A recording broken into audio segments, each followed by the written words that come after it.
Hello, my biblio darlings. My name is Mally and welcome to Bibliothesia. I've got glasses on today because the printing in the book that we're going to be reading, which is this one, Shi-shi-etko, it blends in really well with the artwork, and I can't read it except with the glasses. So you get the treat of seeing me with glasses. Alrighty. So the story today that we're going to be reading is Shi-shi-etko, and here is what the front cover says of the story. In just 4 days, young Shi-shi-etko will have to leave her family and all that she knows to attend residential school. She spends her last days at home treasuring the beauty of her world, the dancing sunlight, the tall grass, each shiny rock, the tadpoles in the creek, her grandfather's paddle song, her mother, father, and grandmother, each in turn, share valuable teachings that they want her to remember. And so Shi-shi-etko carefully gathers her memories for safekeeping. Richly hued illustrations complement this gently moving and poetic account of a child who finds solace all around her, even though she's on the verge of great loss, a loss that Indigenous peoples have endured for generations because of the residential school system. So before I read that, I would like to help you get more relaxed in your body. And how am I going to do that? Through reading you some jokes. And not to say that residential school is a laughing matter, because it is not. But the purpose is to give respect to your body in hearing stories about residential school that can bring up big feelings. And when you're able to laugh, your body automatically relaxes. So with that, here are some jokes. When do ducks wake up? At the quack of dawn. That's cute. What's the best time to buy canaries? When they're going cheep. Cheep, cheep. Okay. Did you hear about the duck who didn't go quack but went moo instead? I guess it was learning a moo language. Okay, so with that, I'm hoping your body is feeling more relaxed right now. So here is the story. 1, 2, 3, 4 mornings left until I go to school, said Shi-shi-etko as she watched sunlight dance butterfly steps across her mother's sleeping face. When streams of light sent shadows across her mother's cheeks, she said, "Mom, wake up! It's time for us to bathe down by the creek." Her mother blinked. "You woke up early today, Shi-shi-etko," she said, swinging her feet to the floor.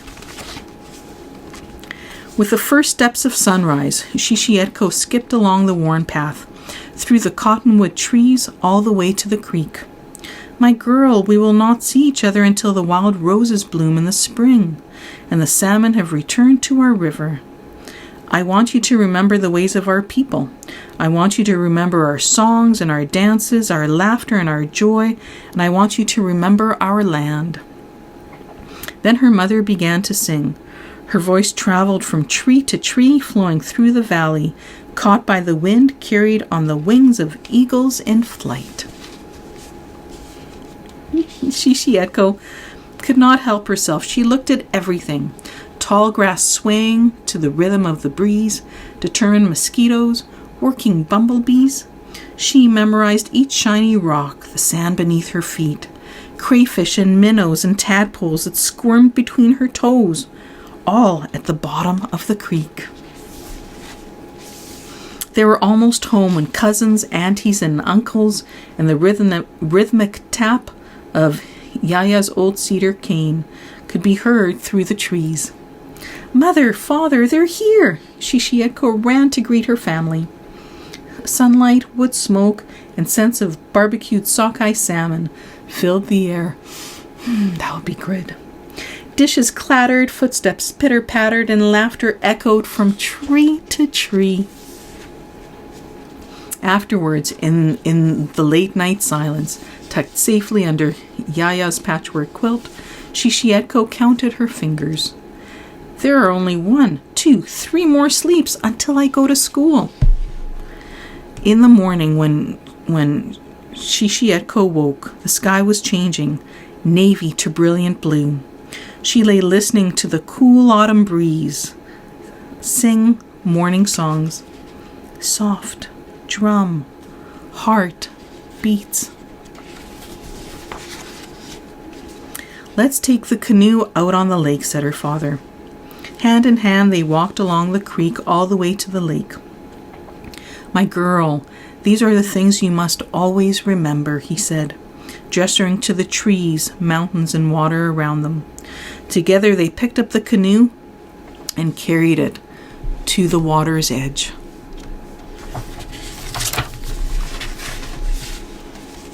With yellow cedar paddles, they strolled across smooth water.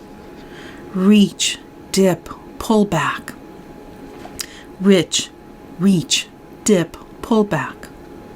The only sounds they heard were the whistling birds and their paddles breaking the surface of the lake, surrounding them with ripples. Circle on, circle. Her father sang the paddle song that her grandfather used to sing. His voice traveled across the water, a chant that kept their pace. Shi-shi-etko could not help herself. She looked at everything. She tasted the rain that fell on her face. She listened as the water washed every rocky beach. And when eagle song echoed through the valley, traveling just beyond reach, she sang her grandfather's paddle song, and their voices echoed from beach to beach. In a full day of sunlight, Shi-shi-etko and her father returned to pack her things. Finally, in the silence of the night, belly full, huddled safely under Yaya's patchwork quilt, Shi-shi-etko counted her fingers. 1, 2, only 2 more sleeps, then fell into water-exhausted sleep. Shi-shi-etko was dreaming when she heard her Yaya say, Shi-shi-etko, wake up, my girl. We have some things to do today. Yaya gave her a small bag made from soft, tan deer hide and sinew. This, my girl, is a bag for you to keep all your memories.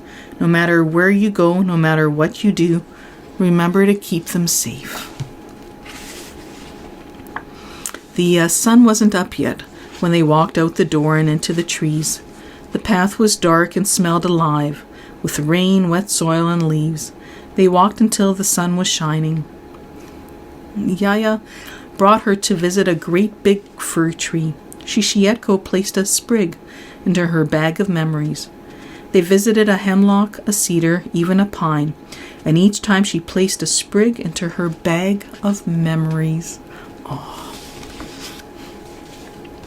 They went to visit silver willow, red willow, sagebrush, cottonwood, Labrador bushes, and even kinnikinnick. They visited blueberry, salmonberry, Saskatoon, and huckleberry bushes. They found bitterroot, wild potato, and wild celery patches.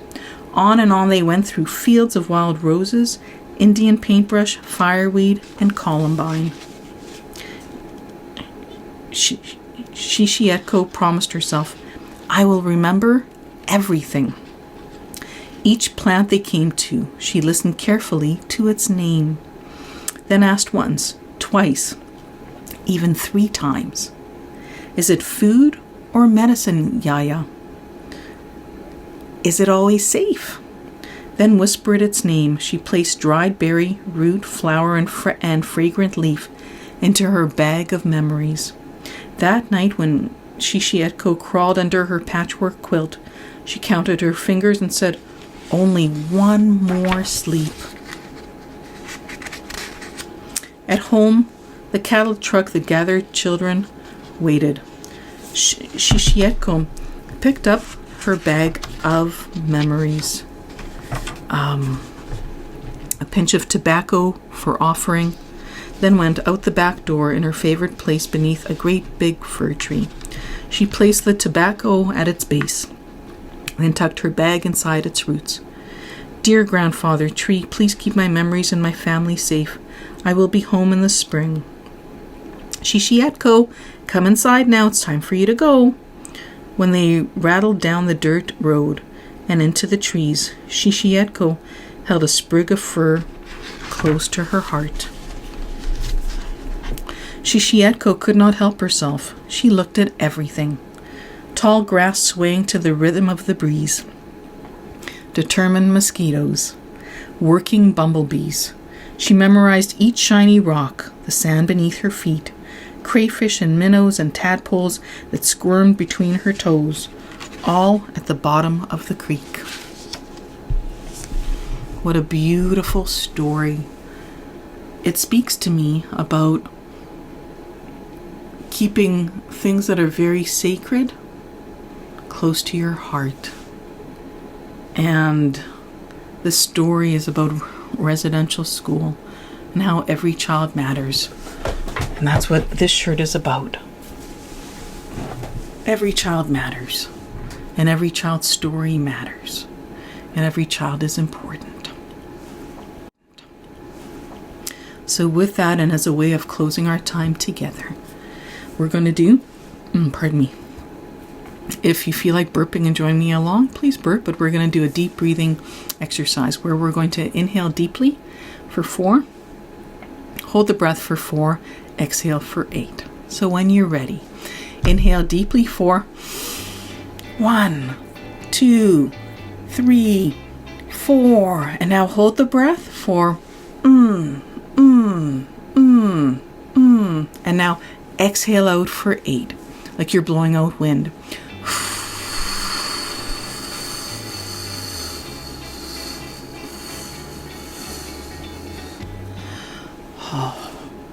I'm hoping you're feeling a bit more calmer on the inside with this very beautiful story of Shi-shi-etko. And please take good care of yourself. As always, thank you so much for joining. And if you've liked what you've seen, please click on subscribe and like.